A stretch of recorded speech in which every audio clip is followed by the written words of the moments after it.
Today I'm going to can cubed beef, which can be used for a lot of different things once it's in the jars and sealed.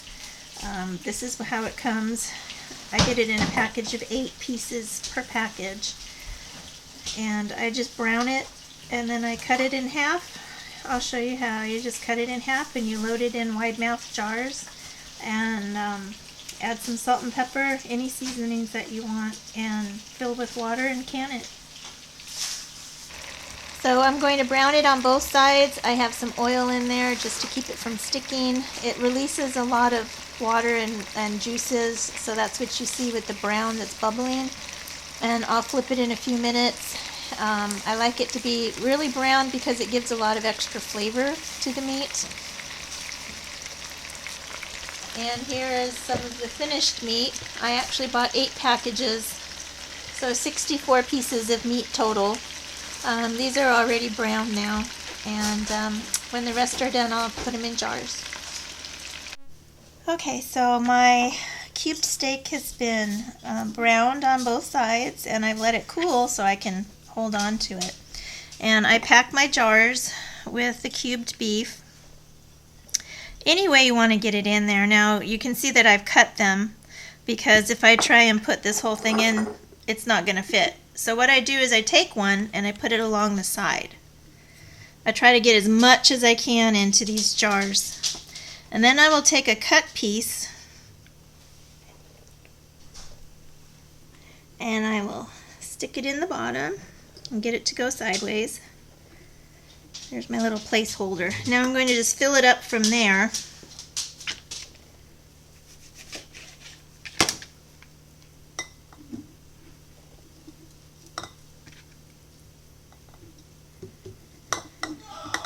And if I have a little space in along the side, like you can see down here along the side, I'll go ahead and put a little piece in there as well. And then basically I'm just going down through the middle. Alright, so my jar is filled. I have more to do, but my jar is filled, and I just wanted to show you what it looks like. Here's the layers in the middle. Sometimes the patties are so big the whole thing is filled with just one on the side. I had one piece on the side here, one piece on the side here, one piece on the side here, one piece on the side here, and the rest are all down the middle. So the next step is to put your salt in. A quart jar takes 1 teaspoon of salt, and for these I usually put half a teaspoon of pepper. And then I'll fill it up with water.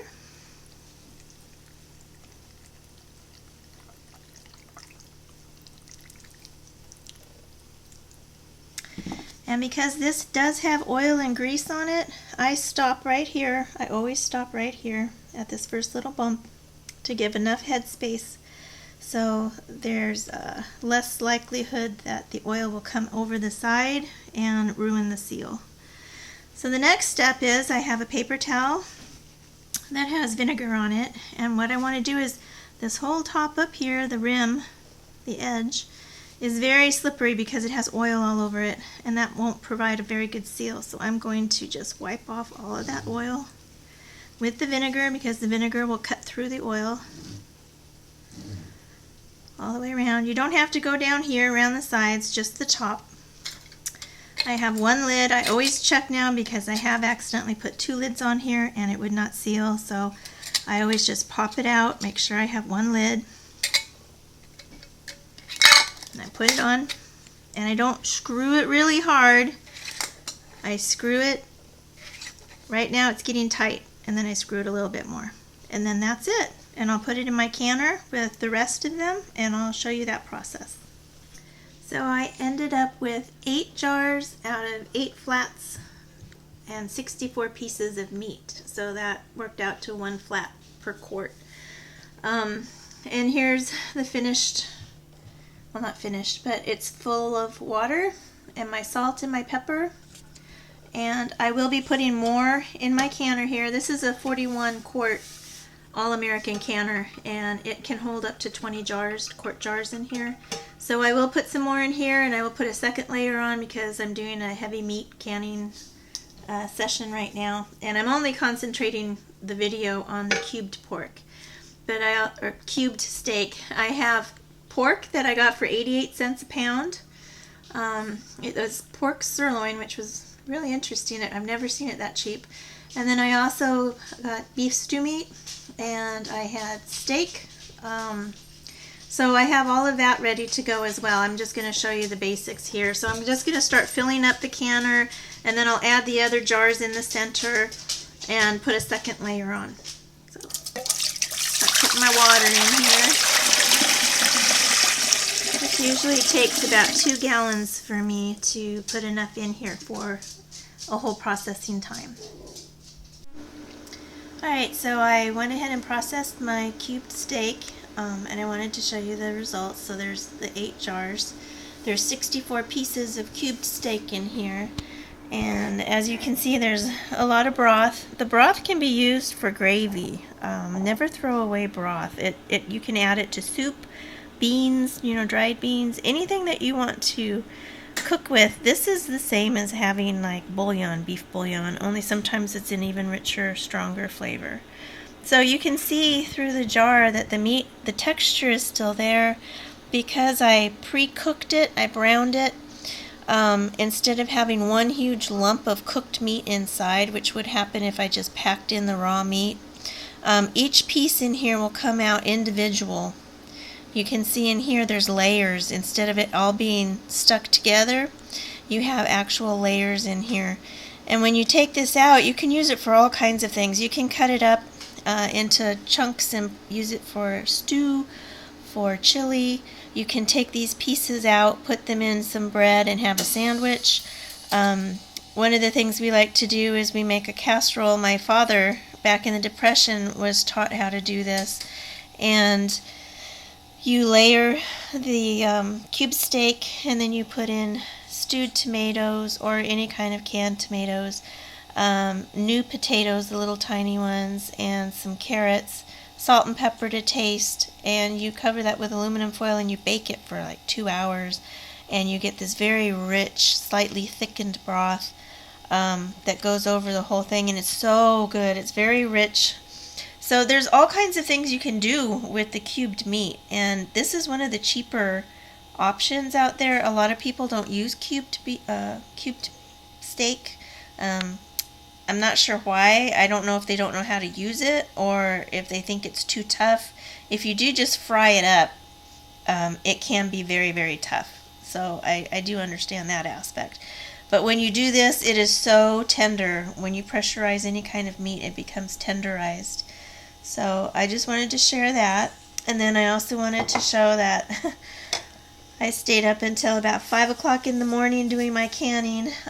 Here's some of the pork that I did. This is pork sirloin. I still need to wash the jars. Now this is a raw pack. This was raw meat, and you can see all this webbing on here. That's the juices that were in the meat, and you can also see it's one big lump. I don't know if you can see that in the camera, but there's one big huge lump of meat in here. Now when I open it, I can break it apart, but it will sort of splinter apart and you get little fragments of it, as compared to this one. When I open that, each piece will come apart independently, and you're able to do more with this. This you can use for, it's pork, and I do this with chicken and with beef. You can use it for enchiladas, for taco meat, anything that you can just shred. It works really well. So, and again, the broth, save the broth. It makes excellent soup, baked beans, anything you want to use it for.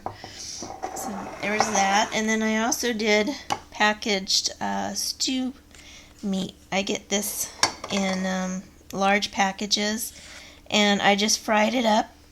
Again, you can see there's so much browning that took place when I fried it, and that's all flavor. It all adds to whatever you're going to add it to. It's almost like a fake brown color in there, but this is all from just browning it. And each piece in here will come out individual when you cook with it, whether it's in chili or stew or casseroles or whatever you want to use it for. Each piece is individual and it stays together. It doesn't flake apart into just, lots of little splintered pieces of meat. And again, look at that rich broth, and there's even solids at the bottom. I'm trying to wiggle it so you can see there's solids in the bottom. Really good broth here. And it already has a little bit of salt, so you could actually eat this right out of the jar if you wanted to. It's really good. And then I did, let's see, 6 times, so I did 36 jars, little half pints of more beef. Now this, again, is raw pack. You can tell immediately because of these little webbings.